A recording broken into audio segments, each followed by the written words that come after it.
오늘은 로마서 14장 1절에서 3절까지의 말씀을 가지고 하나님의 말씀을 함께 나누겠습니다. 어떤 기독교 잡지에서 이런 설문조사를 했다고 합니다.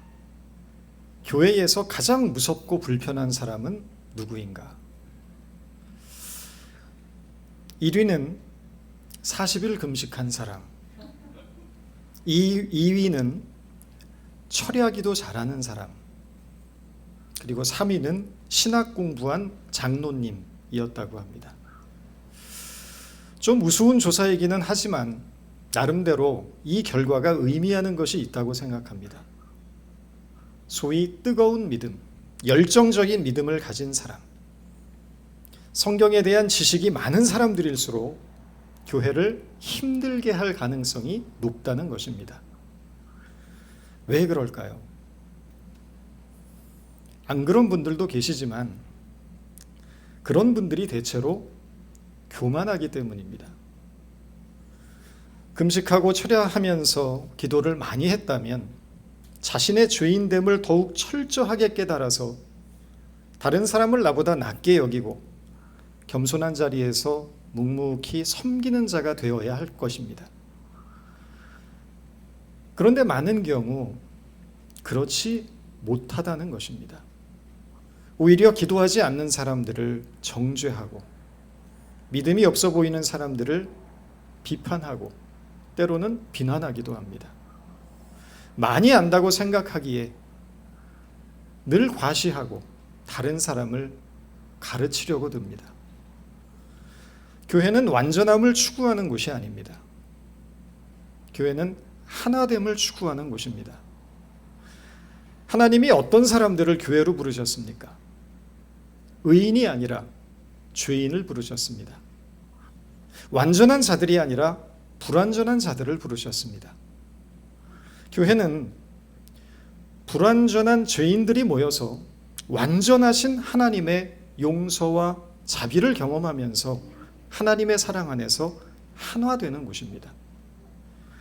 그런데 하나님의 용서가 필요한 불완전한 죄인들이 모인 곳에서 과연 누가 누구를 판단하고 정죄할 수 있겠습니까?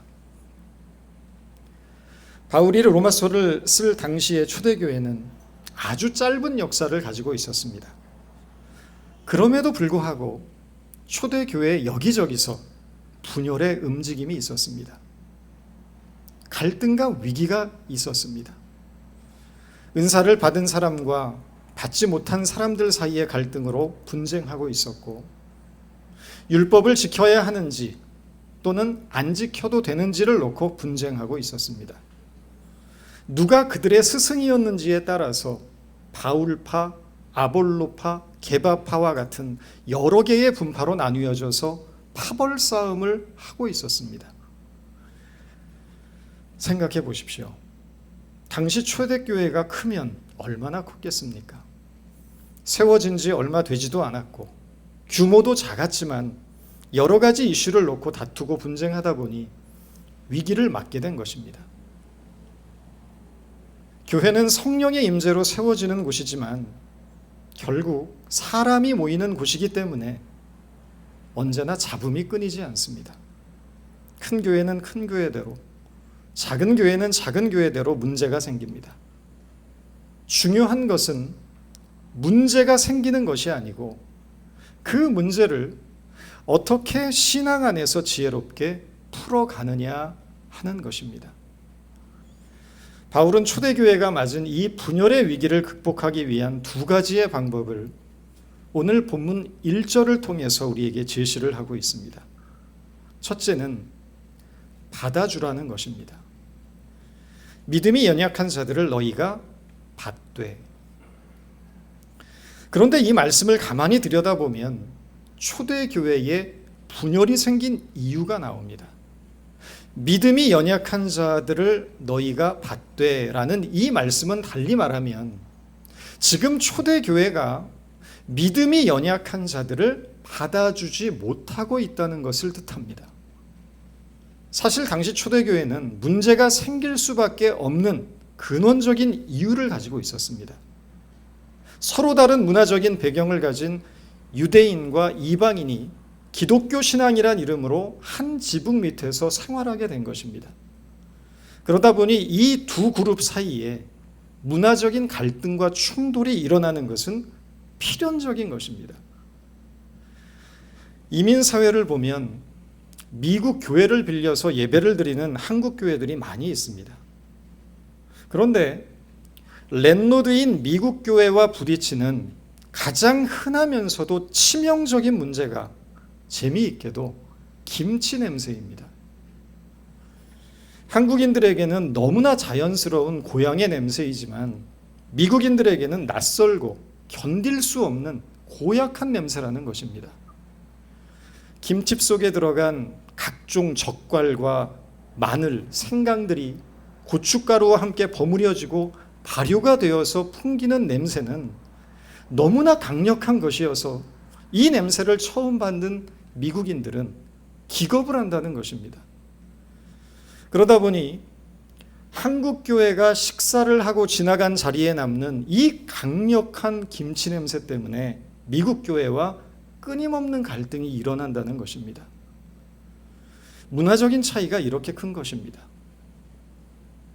아니, 고작 먹는 거 하나가 뭐 대수냐라고 생각할지 모르지만 그것은 모르시는 말씀입니다. 선교에 있어서도 먹는 것이야말로 선교의 성패를 가르는 가장 중요한 관문이 됩니다. 그 나라의 음식 문화에 적응하지 못하면 선교사는 더 이상 그곳에서 현지인들을 선교할 수 없습니다. 그 나라 사람들과 같은 음식을 먹으며 동화되어야 하는 것입니다. 바로 이 문제가 초대교회에도 있었다는 것입니다.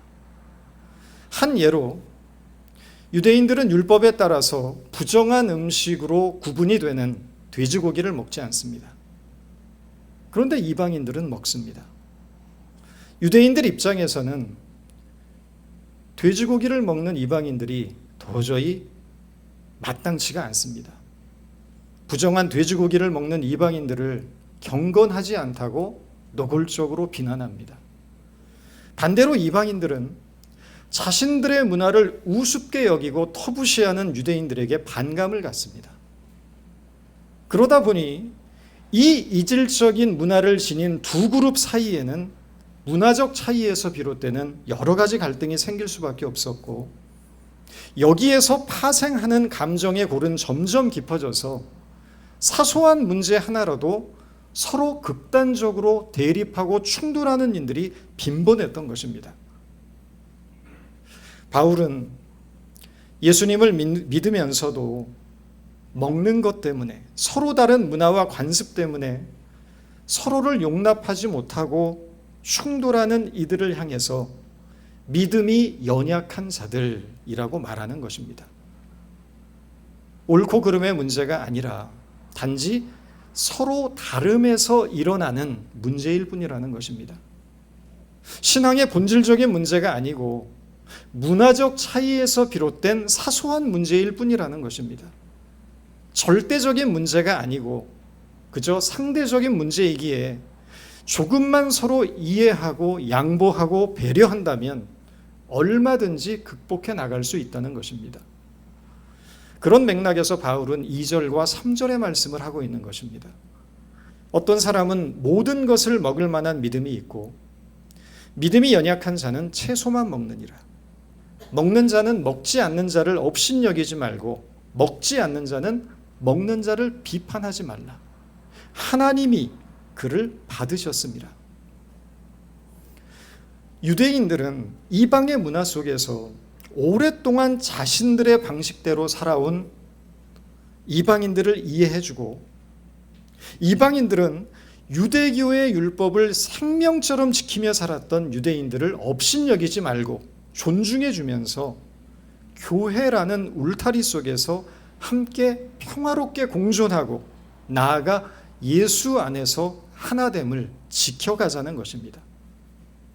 바울은 그러기 위해서는 하나님이 너희를 받아주신 것처럼 너희들도 서로를 받아주어야 한다고 말하고 있는 것입니다. 영어 성경에서는 받되 라는 이 단어를 accept라고 번역하고 있습니다. accept의 반대말은 reject, 거절하다입니다. 너희는 서로를 거절하지 말라는 것입니다. 만약에 하나님께서 저와 여러분을 거절하셨다면 우리는 어떻게 됐겠습니까? 죄인된 우리를 거절하지 않으시고 받아주신 것처럼 우리도 서로의 부족함과 허물이 보일지라도 하나님의 사랑 안에서 서로를 받아들이고 포용할 수 있어야 한다는 것입니다. 그래야 그 관계가 아름다운 모습으로 회복이 되는 것입니다. 받아준다는 것은 사랑의 다른 표현이기 때문입니다. 두 번째로 바울은 비판하지 말라라고 말합니다. 믿음이 연약한 자들을 너희가 받되 그의 의견을 비판하지 말라. 우리가 신앙생활을 하다 보면 저 사람은 참 믿음이 연약해, 믿음이 부족해, 심지어는 저 사람은 믿음이 없어 라고 판단하게 되는 때가 있습니다. 그러나 이 판단은 대단히 주관적인 것입니다. 우리의 믿음은 누가 좋고 누가 나쁘고를 판단할 수 없습니다. 믿음이라는 것은 그 사람의 중심을 보는 것인데 어떻게 감히 인간의 잣대를 가지고 사람의 중심을 판단할 수 있겠습니까? 어느 날 어떤 분이 저분은 참 신실해요, 주일 성수도 잘하고 술 담배도 안 해요 라고 말씀하십니다. 그분이 보시기에는 주일 성수를 잘하고 술 담배를 하지 않으면 신실하고 믿음이 좋은 것으로 보이겠지만 과연 하나님이 보실 때도 그럴까요? 아니, 하나님이 보시는 건 둘째치고 그냥 사람의 눈으로 봤을 때도 술, 담배 안 하면서 못된 짓 하는 사람들 엄청 많습니다. 술, 담배 안 한다는 것이 신앙의 기준이 될 수도 없고 거룩함의 척도도 될 수 없습니다. 주일 성수도 잘하고 교회 봉사도 열심히 하면서 사기치고 거짓말하는 사람들 얼마나 많습니까? 사기꾼 잡으러 집으로 찾아갔더니 새벽 기도 가고 집에 없더라는 이야기는 이제는 들어도 놀랍지도 않습니다. 도대체 남의 돈을 떼먹고 새벽부터 교회 가서 무슨 기도를 하는 걸까요?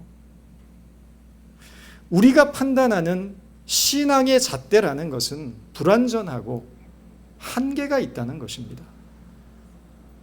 마가복음 14장을 보면 한 여인이 값비싼 향유를 예수님의 머리에 붓는 사건이 나옵니다. 그때 제자들은 저 향유를 팔아서 가난한 자들에게 나누어 주는 것이 옳다면서 이 여인의 행위를 비난하고 책망합니다. 그러나 예수님은 달랐습니다. 여인의 행동은 자신의 장례를 준비하는 것이라고 그 신앙적 의미를 부여해 주셨고, 복음이 전파되는 곳마다 이 여인이 나에게 행한 이 일도 함께 전파될 것이라면서 대단히 높은 평가를 해주십니다. 누가복음 21장에서는 예루살렘 성전 입구에 놓인 헌금함에 금화를 넣는 부자들보다 겨우 2렙돈, 오늘날로 말하면 고작 1페니짜리 동전 2개를 헌금함에 넣은 과부의 믿음을 저는 자신이 가진 전부를 드렸다 하시며 칭찬해 주십니다. 마태복음 9장에 보면 세관에 앉아있던 세리 마태를 보시고 나를 따라오라 하시며 제자로 삼으십니다. 도대체 이것이 말이 되는 일이겠습니까? 유대인들의 피를 빨아먹고 살던 이 민족의 반역자 세리가 예수님의 제자가 된다는 것은 그 당시 상황에서는 도저히 용납할 수 없는 일입니다. 가당치도 않은 일입니다. 그런데 보십시오. 그 세리 마태가 예수의 제자가 되어 예수님의 생애를 기록한 마태복음의 저자가 되고 위대한 사도가 되었습니다. 사람이 보는 기준과 예수님이 보시는 기준이 달랐던 것입니다. 우리가 보기에는 세속적으로 보이고 별 볼 일 없어 보이고 형편없어 보일지 모르지만 하나님이 보시기에는 더없이 귀하고 아름다울 수 있다는 것입니다. 그러므로 우리의 기준을 가지고 우리의 생각을 가지고 함부로 판단하고 비판하지 말라는 것입니다. 얼마나 많은 경우에 우리는 우리의 이 어줍지 않은 믿음을 가지고 다른 사람을 판단하고 비판하는 자리에 서게 되는지 모릅니다. 그러나 우리의 진정한 비판의 대상은 남이 아닙니다. 나 자신입니다. 우리는 남을 비판할 것이 아니라 우리 스스로를 비판해야 합니다. 로마서 14장 10절을 보십시오. 내가 어찌하여 내 형제를 비판하느냐? 어찌하여 내 형제를 업신여기느냐? 우리가 다 하나님의 심판대 앞에 서리라. 장차 우리가 하나님 앞에 서게 될 때 누구의 죄를 가지고 그 앞에 서겠습니까? 우리 형제의 죄입니까? 다른 사람의 죄입니까? 아닙니다. 나 자신의 죄를 가지고 하나님 앞에 서게 되는 것입니다. 그렇다면 우리는 누구를 비판해야 하겠습니까? 나 자신입니다. 남이 아닙니다. 성경은 남은 우리의 비판의 대상이 아니고 사랑의 대상일 뿐이라고 말합니다. 좋은 신앙이란 하나님 앞에서 끊임없이 자기를 돌아보고 성찰하는 것입니다. 안타까운 것은 많은 사람들이 다른 사람을 정죄하고 다른 사람의 신앙을 분석하고 판단하고 들여다보느라 정작 자신은 하나님을 의식하지 않고 자신을 향하는 하나님의 시선을 놓쳐버리고 있다는 것입니다. 남을 판단하느라고 자기 신앙은 병들어가는 것입니다. 교회 공동체의 궁극적인 목표는 옳고 그름을 따지는 것에 있지 않고 사랑을 이루는 것에 있습니다.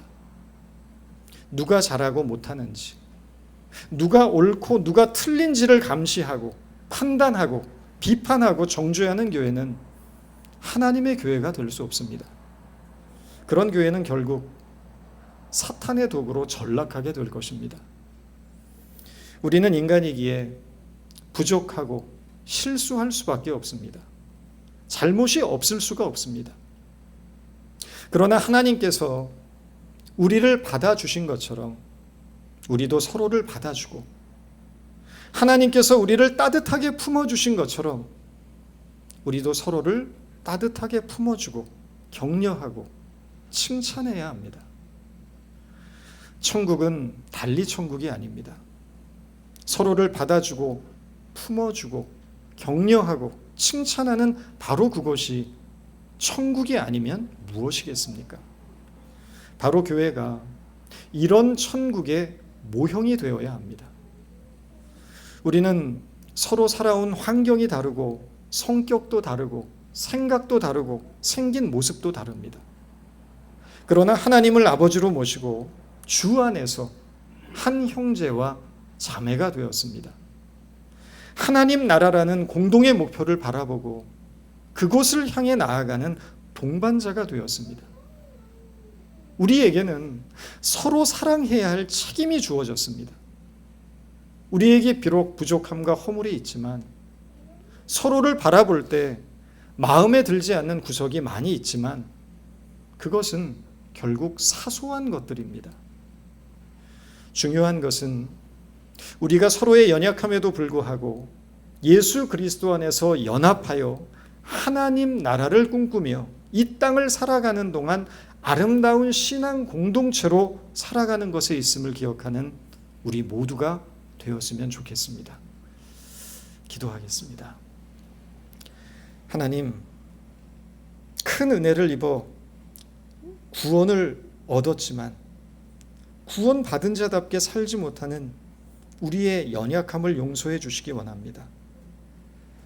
죄와 허물이 많은 우리를 받아주시고 사랑해 주셨던 하나님의 마음을 우리도 닮아서 우리도 서로를 품고 격려하고 세워줌으로 온전한 관계의 회복이 있게 하시고 그리스도 안에서 아름다운 연합이 있게 하시며 우리에게 허락하신 교회가 아름다운 천국의 모형으로 만들어져 갈 수 있도록 축복해 주옵소서.